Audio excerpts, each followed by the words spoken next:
20 years ago, Nintendo released the Nintendo Gamecube, arguably one of the best consoles of all time, and also probably my favorite. In honor of the 20th anniversary of the GameCube's launch, we are going to look at my top 10 favorite GameCube games of all time. Starting us off is Soulcalibur II, and when I saw that this game was releasing on the GameCube, I knew immediately that I needed to have it. Soulcalibur, the original, was one of my favorite box arcade games when I was growing up. I would always go down to the local arcade whenever they were having some kind of tournament or just in general just to play this game. So when Soulcalibur 2 was announced for the GameCube, it was immediately on my must-buy list.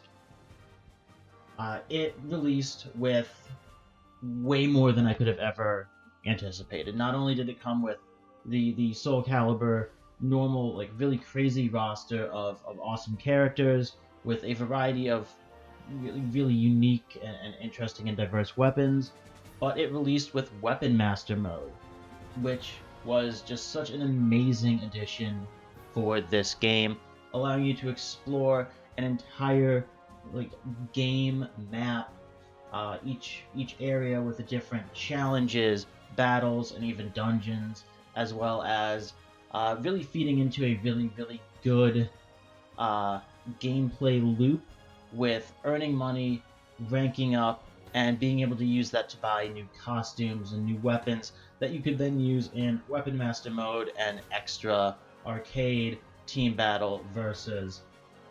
This is a game that I spent a long time playing both solo and with friends. Was always a favorite, and will always hold a special place in my heart on the system. Next up is kind of a surprise entry onto the list here. When I picked up Time Splitters 2 for the first time, I had absolutely no idea what I was getting myself into. I had never seen or really even heard anything about the Time Splitters franchise, and I saw the box art and knew this looks like fun. And you know what? It was a lot of fun. This was such a surprise hit for me on the GameCube, but it did a very good job with the whole time travel element. Rather than having kind of a static character, it put you into the shoes of a character in each of the times that it took you to. The missions were really well thought out, and the range of what you had to do from the easiest to the hardest difficulty really made the game replayable, really made it enjoyable to keep pushing through the main story and trying to do the higher difficulties, because there was always something new for you to do in the missions. It also came with kind of an arcade custom battles, which were a lot of fun. Anything from zombie survival to attack, defend, team deathmatch, and the really crazy array of weapons that the game was able to bring in because of how diverse the time periods from the main story were, really served to make this game a surprise hit with myself and my friends, and really cemented this game's place in my GameCube library. Alright, the next game on the list is actually another sleeper hit for me, and that's Second Sight. This game did a very good job with its story. It had a very interesting premise, and the way it actually told its story and wove it into kind of the game mechanics really sold this game for me. It blends a very solid third-person shooter and stealth elements together with kind of psychic powers that your character gains and unlocks, and depending on the stage you may or may not have access to them, but it all blends together very well into a very solid overall story-based third-person shooter game, which is kind of rare from my experience. This was a game that I could not put down until I had finished it. Every stage kind of kept me guessing, like, what is going to happen next? Where are they going to really take the story from here? And it really led up to a very, very satisfying final payout. Definitely a cult classic game, with a much smaller fan base than a lot of the other games on this list. But if you've never tried Second Sight, I highly recommend it. Up next is a game that actually checks all of the right boxes for me and what I'm looking for in a game, and that's Lost Kingdoms 2. This was a really big step up and really built on the groundwork that the initial Lost Kingdoms release had laid out for it. It is a card-based game where you fight creatures, try to solve puzzles in different stages, and build a deck that you're going to use in those stages that really takes a lot of strategy as you get further in, especially if you're trying to do kind of the player versus player aspect that they had to it, with some of the most powerful cards actually just being flat out banned, which was nice to see. You have access to a lot of really cool mechanisms, such as transforming into creatures, summoning creatures that are going to act independently, using other creature cards as one-off attacks, or setting them as traps in the ground. And it really makes you weave this fine balance of, what you can use at any given time, what you should use, and what you're going to need to keep in reserve.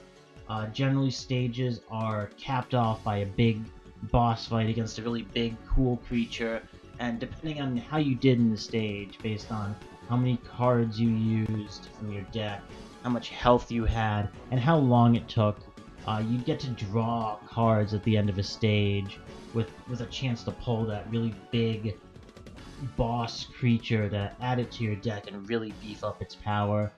There were a lot of really cool collectible mechanics in this, such as trying to figure out how to get access to all of the creature cards, some of which you could find in missions or capture the creatures in the missions. Others you had to take cards you already had, use them enough until you could transform them into the creature you were looking for. And unlike the original, Lost Kingdoms 2 actually has some hidden story elements that, if you don't go out of your way to find some of the hidden stages and complete some of the hidden objectives, you're actually going to get a completely different story than you would if you just kind of played it through stage by stage by stage.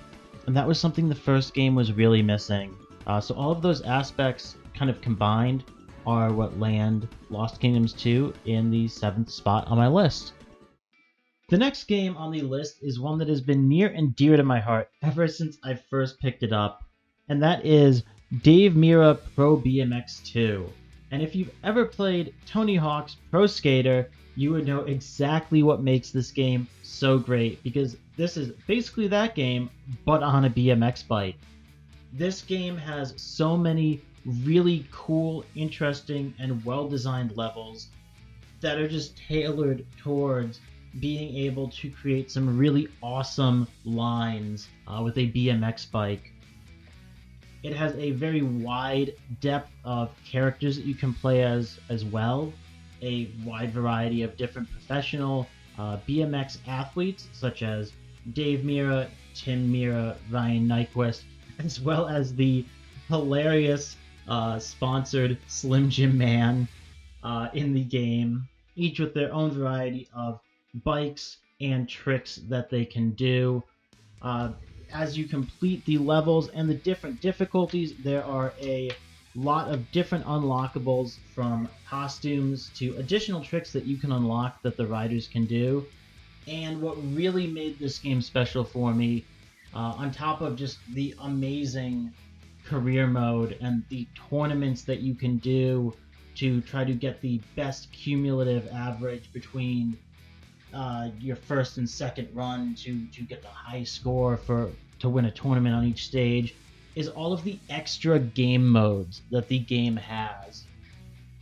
Everything from trying to get the highest score in a single run against your friends to playing a game of horse on a bike. The game really encapsulates, kind of in one package, everything that makes the BMX community awesome. And it will forever hold a special place in my heart, as well as the number 6 spot on my list of favorite GameCube games. Finally breaching into the top 5 on my list, we start off actually with a game that, when it was released, was an instant buy for me, and that is Gauntlet Legends Dark Legacy. This is the sequel to Gauntlet Legends. Both were originally box arcade machines. Gauntlet Legends was actually ported over to the N64, and Dark Legacy over to the GameCube, with the addition of 4 new character classes: the Knight, the Sorceress, the Jester, and the Dwarf, as well as multiple additional worlds, each culminating into their own final boss. This really is the quintessential of what a great sequel should be. It takes the same premise as the original game, adds in more content, more characters, more crazy hidden secret classes and characters that you can play based on what you name your character in the game. And it really feels like a fully fleshed out standalone project, even though it takes a lot from the original game, a lot of the same worlds and bosses, but now with the addition of all the new bosses, it really does a good job of distributing all of what made the original great out across all of the new worlds, the hidden rune stones to unlock the final fights in the underworld, adding shards to the mirror for the cathedral, so you really do go and fight all of the bosses, and with each boss having a special weapon that they're weak to. They've done a great job kind of repositioning all of these tools within the stages so that when you reach a boss, you probably won't be strong enough to fight it, but wait a couple of worlds and you'll be able to find the weapon that'll let you overcome that challenge. It brings back a lot of the core items, a bunch of new secrets, one new secret character to unlock for each of the new characters that they introduced. And the secret worlds are really well designed, collect the coin hunts. Overall, this is just a phenomenal game with a great gameplay loop of collect items, bash your way through hordes of enemies to collect more items that are going to let you defeat even more enemies. The combat in the game is simple yet satisfying, and I can't think of a better game to start the top 5 with. When I picked up this game from a GameStop on vacation, just based off of the cover art and the back of the box, I had no idea what I was in for, but Custom Robo quickly became a go-to staple in my library. The story is a ton of fun, the characters are so well written, and the dialogue is hysterical that I was completely blown away. It was not what I was expecting at all. The entire premise of the game is putting together a robot from a collection of parts and then battling it against other robots, and with hundreds, literally hundreds of pieces to put your robot together with, and even the slightest change making a robot feel completely different to use. There is so much variety that I, even now, probably have not used everything that the game has to offer.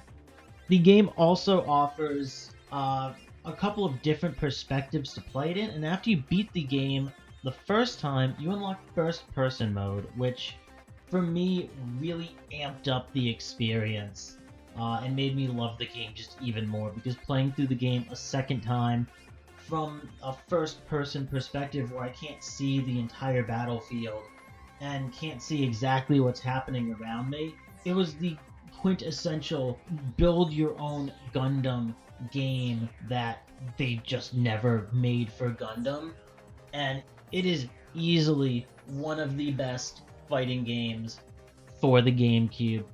It never got a huge following, but if you are like me and you never got that Gundam game that you were always hoping to get, this is absolutely a game you need to check out. I have been a Sonic fan for my entire life, but Sonic Adventure 2 was one of those games that for a long time really fell under my radar. I had never played the first Sonic Adventure, and when I bought the port over to GameCube, the copy that I had was actually corrupted, and I couldn't actually finish the game with the disc I had, and I ended up trading it back into the store and never picked up the second one. And oh my god, I had no idea what I was missing out on for so long until I went over to my friend's house and we played it for the entire evening. And then I bought it the next day. This is an amazing game and basically a must-have for any fan of Sonic.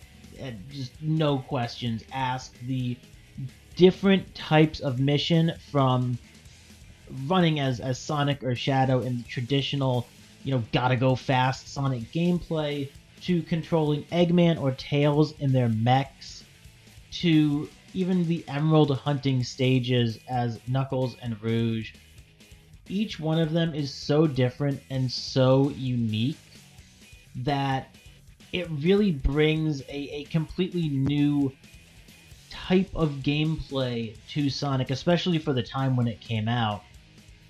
The stories weave together very well, whether you're playing as the good guys or the bad guys, and kind of mesh into a final ending that really I thought was well done. The game also has very interesting multiplayer. I didn't get a chance to do a whole lot of it when I was a kid, but I have done a little bit more of it recently, and I can say it still completely holds up. It's exactly kind of what you would want Sonic multiplayer to be, especially for a game like this. But where this game really shined was the Chow Garden.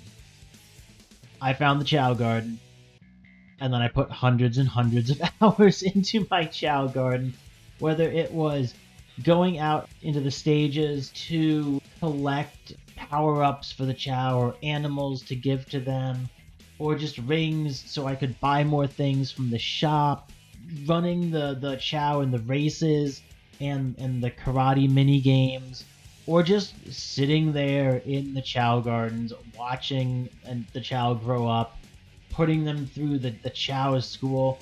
It was a virtual pet simulator in a Sonic game, and it was a blast.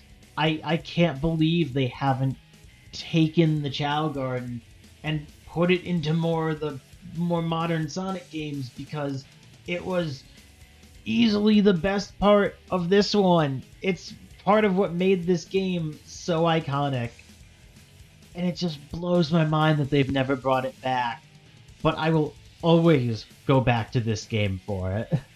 And no matter how much I love the other games on this list, none of them even come close to approaching Sonic Adventure 2's position in the top 3. Back in the era of the GameCube, there was a single fighting game that absolutely defined the console, and everyone, myself included, played it, and that was Super Smash Bros. Melee. I've always been a fairly competitive person when it came to games, but the amount of hours that I spent practicing to be even just the tiniest bit better at Super Smash Bros. Was unreal. This was a game that, back when I was in high school, there was always a game of Super Smash Bros. Happening at school. It didn't matter if it was during the middle of the day in classes, in the dorms during a free period, or after school. Everyone was playing this game.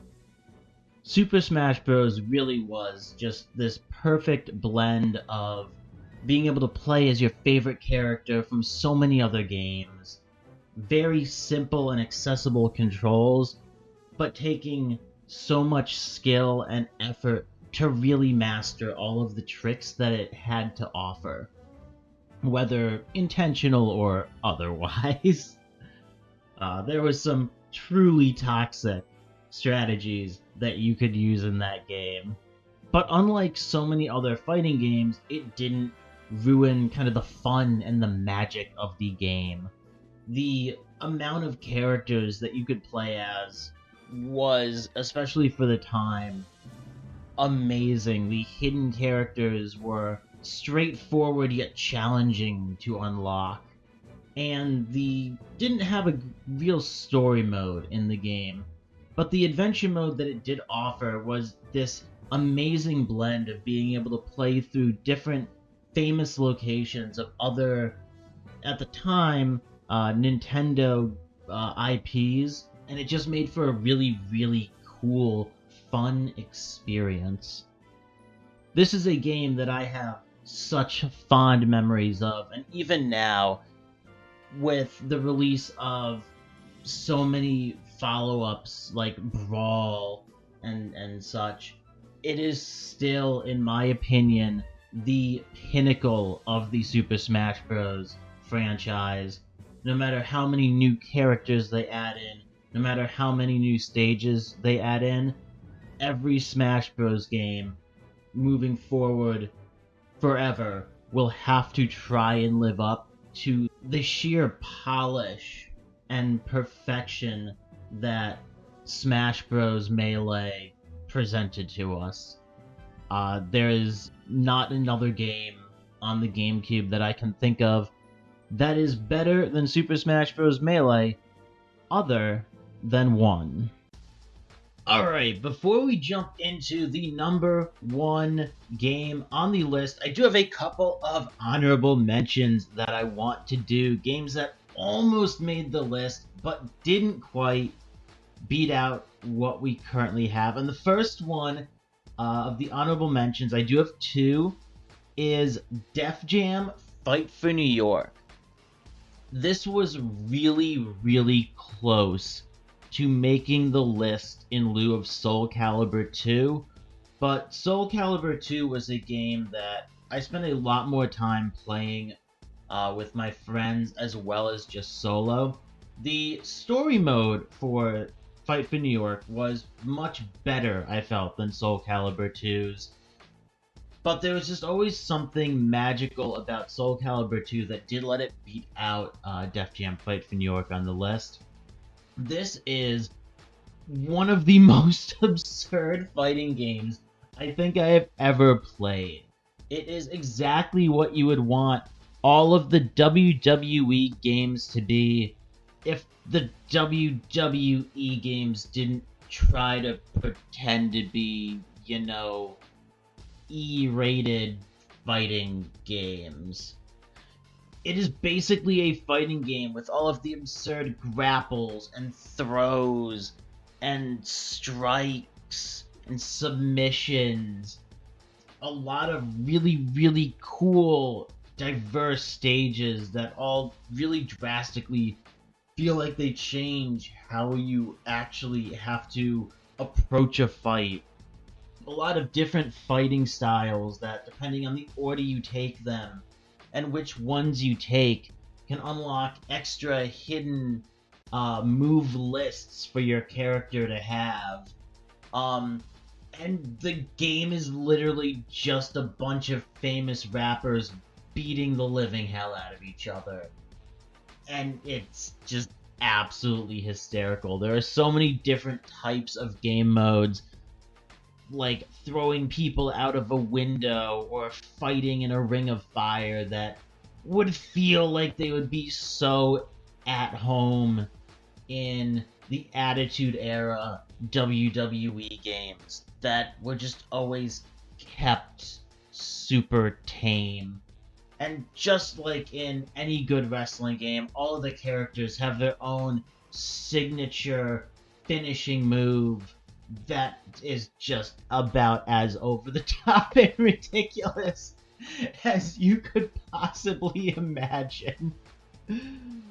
But there was something about it that the memories I have of it in multiplayer weren't there. There weren't enough people that I knew that really enjoyed the game to really get that multiplayer, not feeling, but the multiplayer experience that you need to have with the fighting game to really make it stand out and be, a top 10 game. If I had had a couple of people that I knew that enjoyed that type of game, I have no doubt that this would have beaten Soulcalibur on the list. Unfortunately, I didn't, so it didn't. Alright, the last honorable mention we have is a very worthy successor to an N64 classic, and that is 1080 Avalanche. It was always the 1080 franchise competing with the SSX franchise for really taking that top spot as the go-to snowboarding franchise. And while SSX did come out on top, I feel, mostly due to the number of games they were constantly releasing and the slow release cycle of 1080 games and never making it actually past Avalanche.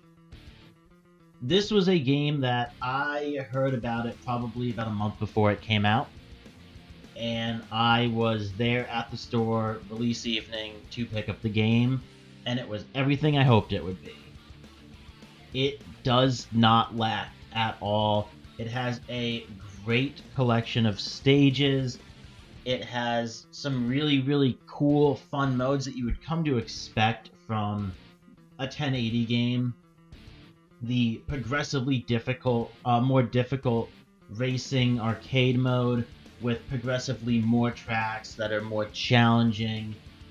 Being able to unlock a whole bunch of secret characters as you finish the hardest difficulty.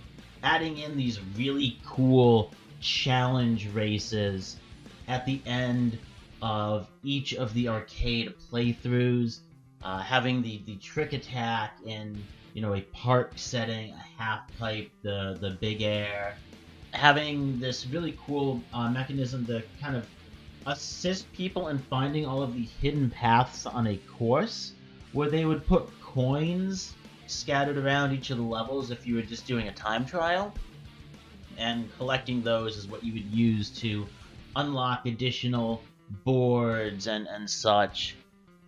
It really was just an amazing experience, especially with how well done all of the event races were at the end of each of the arcade playthroughs.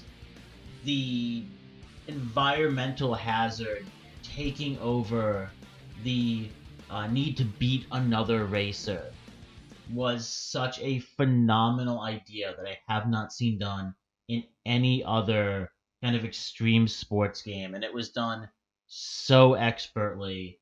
It had so much punch. It absolutely made 1080 Avalanche stand out for me as the go-to snowboarding game for GameCube, hands down. All right, topping off this list of my top 10 GameCube games, we have a game that when Christmas arrived, when I was in middle school, and I opened this game, I was really confused. And that game is Animal Crossing. Then I immediately went down to the basement, started playing it, and no one saw me for the next week. This is a phenomenal life simulation game that completely came out of left field. It was a brand new IP on the GameCube. It was super experimental when it came out, and it just works. I've never been, one for getting up super early, but you can bet that when I was playing Animal Crossing, I put hundreds of hours into this game. You can bet that I was getting up for like an entire month at 4 in the morning to go hunt for a dragonfly that only showed up for 2 hours, or I had to get on at a specific time in order to do some in-game holiday event, or go to some in-game festival, or hunt for the newest fish that was going to be releasing on this month, but only in the rain, or needing to like go on to do my in-game chores like weeding the village and delivering goods to the townsfolk, or turning on the lighthouse for the mayor, checking Nook's store, collecting money to pay off my house's mortgage. Things that you don't think would be a lot of fun. This game just had this phenomenal way of making everything flow so naturally and feel so engaging that you were looking forward to doing these things. The amazing amount of furniture that the game had to offer was also a really big part of why it was such a big hit for me. There were so many different unique villagers that could come to live in your town, or guests that would visit like once every week or two. So many different ways to find new things to decorate your house with, that it really felt like the house was growing with you, and it actually took some effort and time, especially with the game running in a real-time cycle, to get everything you wanted, that it really did feel like a big accomplishment when you did finally manage to get that last piece of a set, or the perfect wallpaper or carpeting to go into your house to really finish the look you were going for. Starting with a really small one-room house, and then getting, a second floor, a basement, expanding your main room, just gaining access to so many new ways that you could decorate. And then, especially if you had multiple people living in the same village, you couldn't all play at the same time, which was really unfortunate. But the interactions that you could do were all fun and wholesome, whether it was selling items or clothing and such that you didn't need from the weird little gyroid out in front of your house, to posting up messages on the town board, to running to Nook's store hoping you were the first person there to see exactly what was being sold in town that day, because there was only one of every item, and if another player logged in and purchased it before you, that item would be gone when you logged in to do your stuff later on. It also kind of felt like the town itself would grow with you, especially with all of the little events that would add in new villagers, that would add in an extra bridge, that would expand the store to have it carry daily more furniture, more clothing, the museum that you could donate fish and insects and fossils and artwork to. Everything just felt so real and alive and vibrant. The subsequent games have tried to kind of capture that same feel, and some of them have done better than others. City Folk did a pretty good job of it. I never played the handheld one. I believe it was Wild World. And New Leaf is kind of presenting its own different spin on the small village, letting you kind of build it up from the ground up, but none of them have really captured that moving in to a small town, establishing yourself and watching the town grow with you over your time there, like the original Animal Crossing did. And it's why it is probably still my favorite Animal Crossing to this day, and is the #1 top game on my list of favorite GameCube games, period. Alright, folks, so that is my top 10 GameCube games, plus 2 honorable mentions of all time. Hopefully everyone enjoyed the video. It's my first time really doing a top 10 video like this. It's not something I have a lot of experience with. It's something that's kind of experimental and that I was trying out. Do you agree with my choices? Do you think I was way off the mark? Is there something that you would have put on your list that I didn't, that I probably didn't play. Sorry. Let me know in the comments down below.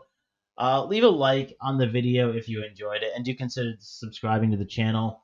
I don't do this type of content often, and it'll probably be pretty spread out if I do more top 10s, simply because this took a lot of time to put together and a lot of time to edit and get out there, especially on the timetable I was doing it on. But I release all different kinds of content, so subscribing to the channel, leaving a like, leaving a comment, all of it really helps out, and I really do appreciate it. It really does help the channel grow and let YouTube know that, hey, this guy does good stuff. Show him to more people. And it really does mean a lot to me, and I do appreciate it.